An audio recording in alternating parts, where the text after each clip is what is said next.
We talk about repercussions of the Phala Phala report to the broader political spectrum as well as their economic spin-offs. Let's talk about the economic spin-offs now. TK Pooe, who is a policy specialist at the Wits School of Governance, joins me now. We appreciate your time, TK. Thanks indeed.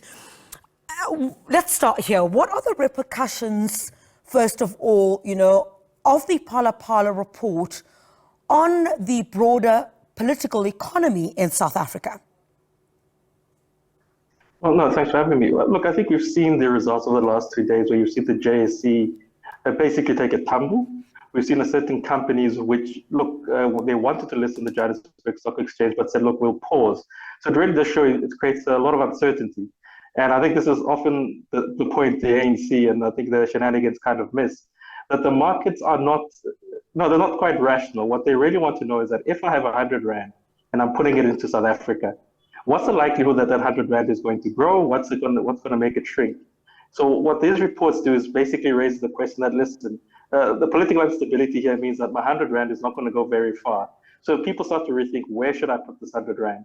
And I think that's what really this issue is doing. It's not about the individual per se. It's about the idea of saying, does the country hold, will Monday look like the Monday I saw the previous week? Or is it going to be a different Monday where my 100 Rand is 50 Rand?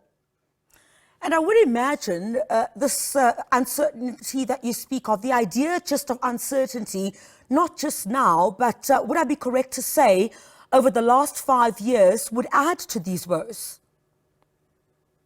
Exactly, and they go a bit longer than that. Because say, listen, over the last 20 years, what does South Africa look like? Well, we had a president in former Nelson Mandela who seems to have calmed the issues of the civil war coming down. After him, we had a reform-minded president who also said, look, growth is the agenda as we're going into the African continent. Thereafter, there was times where you really didn't know where policy was going. In one instance, they're talking about nationalization. One instance, they're talking about changing government and going in different directions. And then the new president comes in, which is President Cyril Ramaphosa, who says, listen, what's happened over the last 10 years, we were not really sure what was happening, but this is the direction we're taking. So, you just look, it takes a longer spectrum of looking than basically 5 years. And what you want to know is, look, no one knows what happens in the next 10 years. But what you do kind of guess is to say, listen, what are people saying about the next 2 and 3 years? And what President Cyril Ramaphosa and his administration have been saying is, we understand that the ANC has let us down when it comes to energy, unemployment, and the like, and we're really focusing on those key issues.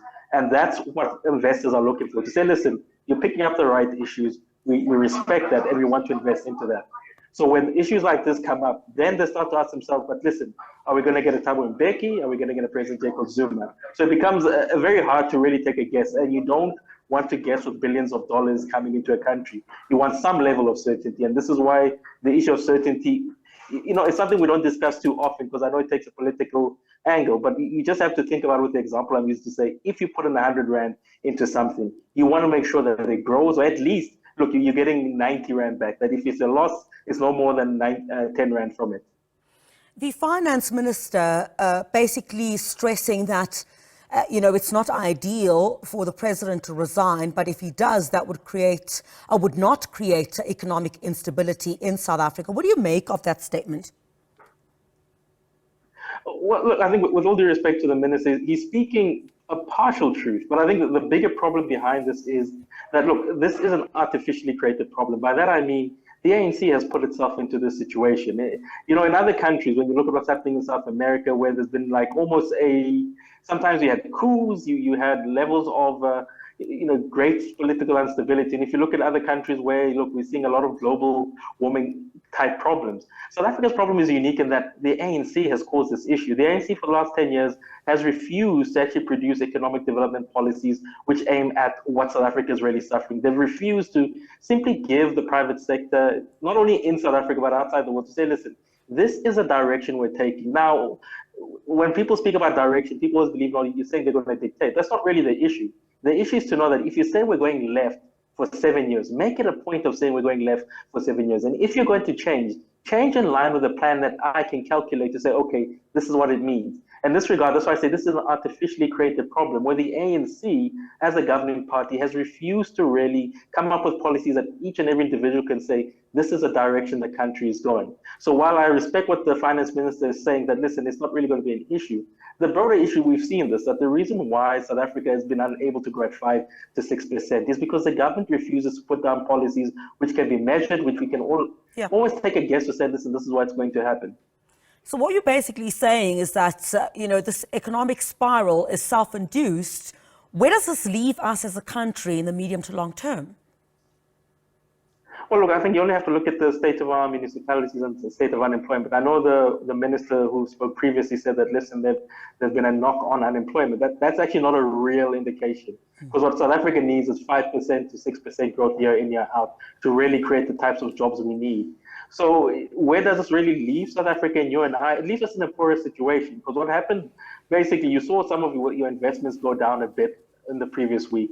But the bigger issue is to say, you and I still don't know what direction we're going to be investing in the next, let's say in the medium term, which is the next 3 to 5 years. And I think that really makes things very uncertain. What we need in South Africa is jobs. What we need is for Eskom to be sorted out. So when those things seem to take a back burner to politics, it basically leaves you and I a bit poorer for going forward. I'd like to gauge, whether you've been able to, assess on the ground, what businesses' sentiment has been about, reports about, the president resigning, the president not resigning, what we're hearing now.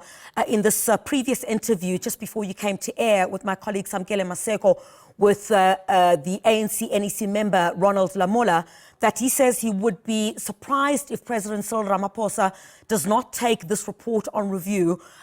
From a business sentiment, what is the general feeling on the ground about, what then happens if the president were to resign, if he was not to resign?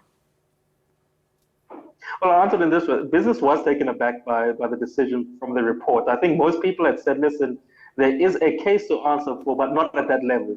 Hence, you saw the JSE and I think the prices going down a bit because people were not expecting it at that level.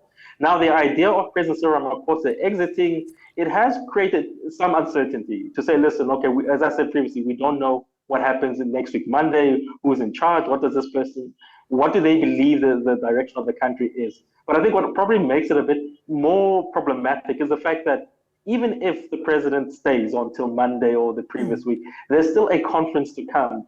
So basically, you've gone from one uncertainty, which you said, listen, we can kind of foresee that things are going to be a bit stable going into the conference. In all likelihood, it looks as though President Cyril Ramaphosa was going to stay. Now you put this new factor and this new variable, which really could have serious ramifications. It leaves business a bit confused as to where they're going forward. One only has to look at, I think, other international broadcasters, what they're saying, because the way they're looking is to say, listen, this really does almost change the direction of how many investors we're seeing South Africa going.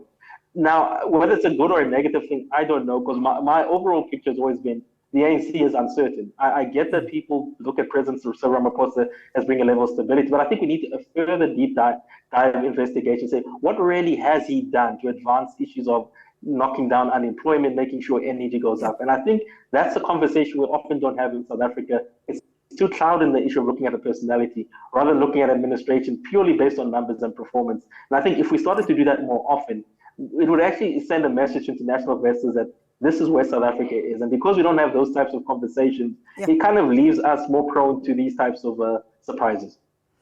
TK, always a pleasure speaking to you here on SABC News. Thank you very much indeed. TK Pooe, who is policy specialist at the Wits School of Governance. We appreciate your time here on the program.